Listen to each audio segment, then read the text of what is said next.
Every era has its monsters. Some wear the faces of dictators, some carry the weapons of terrorists, and some hide in the shadows of our own neighborhoods. But in the world of comic books, no villain has reflected our darkest fears more consistently than the Joker. He is not just a clown prince of crime.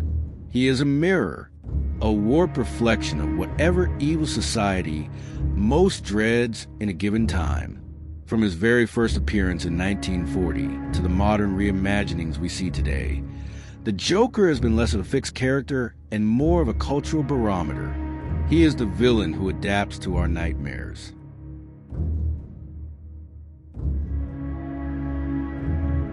The Joker was born in Batman #1, 1940.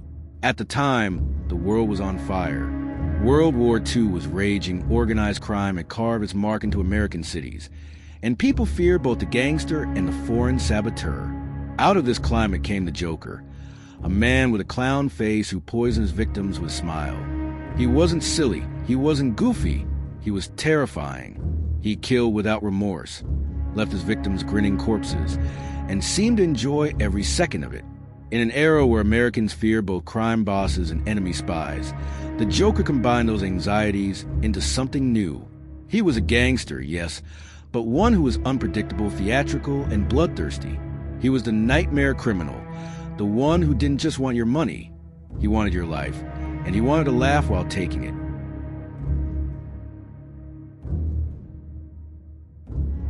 But the world changed.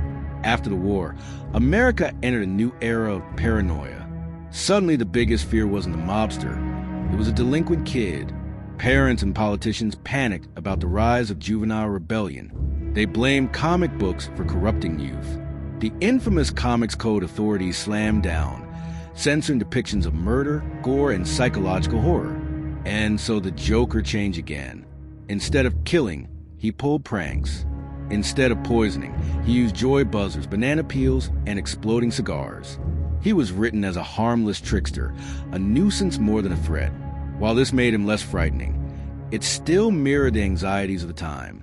Adults didn't want monsters corrupting their kids, so Joker became a mischievous clown, the embodiment of bad influences, of delinquent laughter disrupting the clean, conformist order of the 1950s.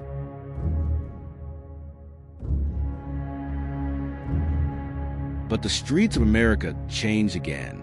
By the 1970s, cities were crumbling, crime rates were skyrocketing, and the nightly news was filled with serial killers like Charles Manson, Ted Bundy, and Son of Sam. Gotham, and the Joker with it, reflected that fear.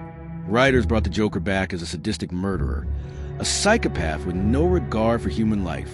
In the Joker's five-way revenge in 1973, he hunted down his own henchmen one by one, laughing as he killed them. In The Killing Joke in 1988, he paralyzed Barbara Gordon and tortured Jim Gordon to the brink of madness. In Death in the Family, he brutally murdered Jason Todd with a crowbar and a bomb. This was no prankster. This was a monster who embodied the new fear of the era. The killer who kills because he likes it. The Joker was now the clown face of the serial killer epidemic. Unpredictable and horrifying, a reflection of real killers who terrified America.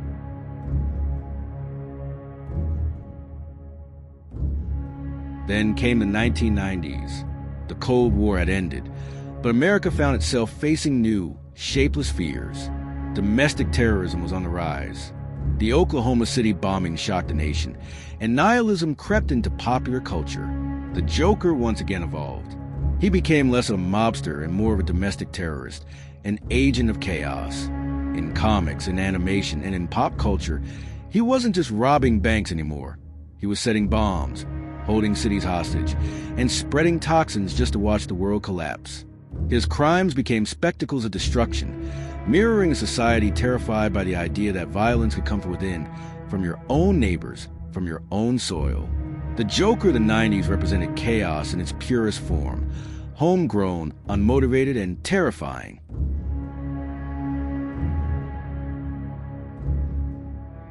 But nothing changed the world like September 11, 2001. Terrorism became the defining fear of an entire generation.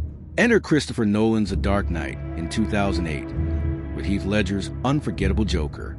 This version wasn't after money or even revenge. He was after chaos itself. He blew up hospitals, orchestrated mass hostage crises, and filmed propaganda tapes. His face looming on TV screens with a message of fear, he embodied terrorism in its purest form, an enemy without rules, without mercy, who could strike anywhere at any time. Audiences immediately recognized the parallel. Ledger's Joker wasn't just Batman's villain. He was our villain, the embodiment of post-9/11 dread. He was untraceable, ideological, and impossible to negotiate with. In a time where America was fighting enemies abroad that thrived on unpredictability and terror, the Joker was the perfect cultural mirror.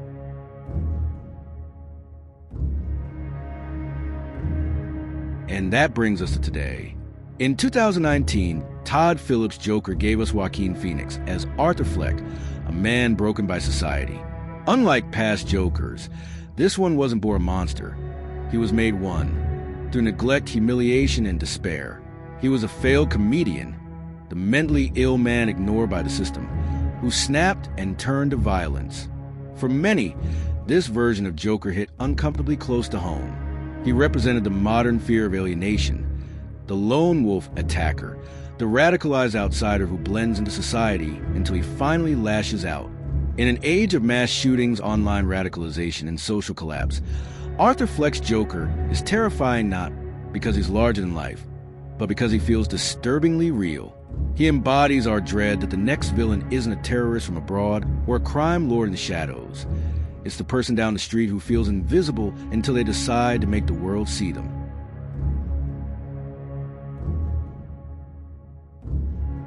What makes the Joker so enduring isn't just his clown makeup or his rivalry with Batman. It's his adaptability. He is a mirror held up to each generation's nightmares. In the 40s, he was a gangster killer. In the 50s, the prankster delinquent. In the 70s and 80s, the serial killer. In the 90s, the terrorist of chaos. In the 2000s, the post-9/11 extremist. And now, in the 2020s, he is the alienated everyman who turns into a monster. The Joker laughs because he changes with us. He terrifies because he reflects us.